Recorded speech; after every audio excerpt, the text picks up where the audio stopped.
I want to talk Indicons, which I believe I have a card for here. Indicons, I'm going to try to cover up Todd's information, but I talked to Todd Cronin, their chief creative officer. Indicons is an app that I feel like we're all going to be using at conventions soon. Now, some of us have messed with the Phoenix some of us have messed with the Conquest app for Phoenix Comicon. I know it can be a little haphazard with panels and stuff, but apps like that and the Rooster Teeth and the RTX app for Rooster Teeth's event are becoming kind of ubiquitous things that you need. You need these apps to get around. Now, Indicons, I'm hoping, gets integrated with a lot of a lot of conventions and things of that nature so that they can start getting out there, because what Indicons does is you pick an icon on the app, and then your friend picks the little viewer mode, looks, and augmented reality can actually see where you are. The closer they get, the better the GPS finalizes their position. But that way you're not like saying, I'm at booth 1425, come find me so we can film an interview. And then, your camera guy responds back, wait, are you in 1425 of the main area or 1425 of the artist alley or this, that, blah, blah, blah, blah, blah, because things are slightly out of alignment. Now, this just shows you exactly where your friend is or your coworker is or anything. They're going to be working to add animated ones, and they're also going to be working to integrate Facebook, Twitter, and stuff like that, so you don't have someone potentially using the same icon as you, so you can just have yourself if you want to be out there in that way, shape, or form. So definitely support these guys. I think they're great. You can check out that interview as well. Yet another in the line of interviews that I forgot to actually include B-roll. Whoops. Don't edit interviews at 1 o'clock in the morning, they said, but I thought otherwise. Okay, I talked to Legion M.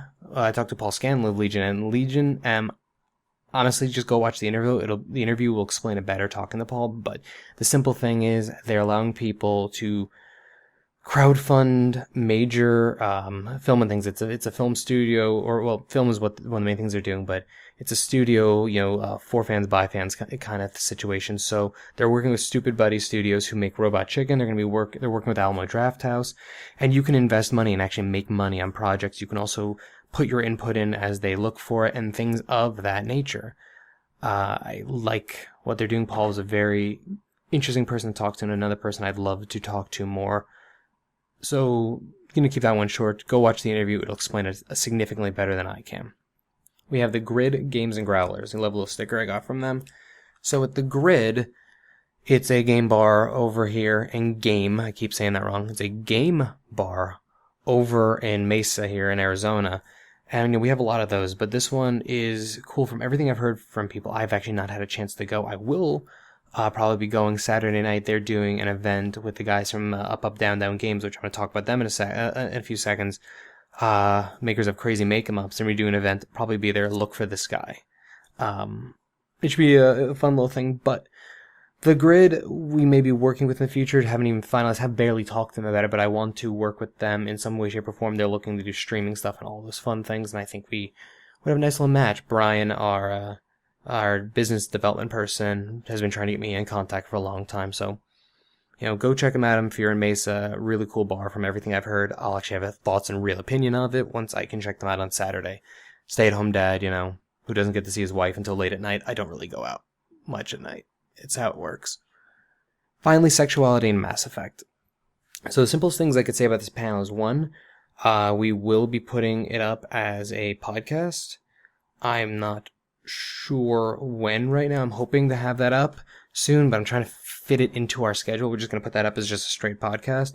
So sexuality in Mass Effect was our little panel that Brian McDaniel, Thaddeus Adams, and myself did. Now, I came up with the idea because 2 years ago I did the Temporal Mechanics, Star Trek Temporal Mechanics panel, or I think it was called I Hate Temporal Mechanics. And then there was the Sexuality in Star Trek panel that I did with the Three Drunk Geeks. That panel gave me the idea for this year, to do sexuality in Mass Effect, because, sexuality, romance is a huge aspect of the game. Sexuality is as well. Mostly it was just, started out as an excuse for Brian to delve into the nature of Geth sexuality, and if that's even a thing, and sort of spun off into a full developed panel. Now, we didn't even have a PowerPoint, I'm going to be honest, finished until like 6 hours before the panel. Thad and I hadn't even had a chance to look at it until about 30 minutes before. And yet, that was probably one of the most prepared things we've ever done. And it worked extremely well. I think we had like 75% people at the beginning of the panel in the room. I think we ended up with like somewhere around 55 or so percent, which for a 9 p.m. 18 plus panel, and there's a massive party at Phoenix Comicon on a Saturday night, I feel really good. We had people laughing, we had cheers, we had clapping, we had people asking us a bunch of questions in Q&A, and not just questions, but they wanted our opinions. And then afterwards, we had still people coming up to us. I think we were in that room for like 30 minutes just discussing things. My favorite part of it, aside from just talking to people about things, we gave out a constantly calibrating shirt to the best question. And then on Sunday, said individual wore the shirt. There's a picture of her with Maurice LaMarche, who you may know from Pinky and the Brain and other, major voice acting things. And she's wearing a constant calibrating crew shirt.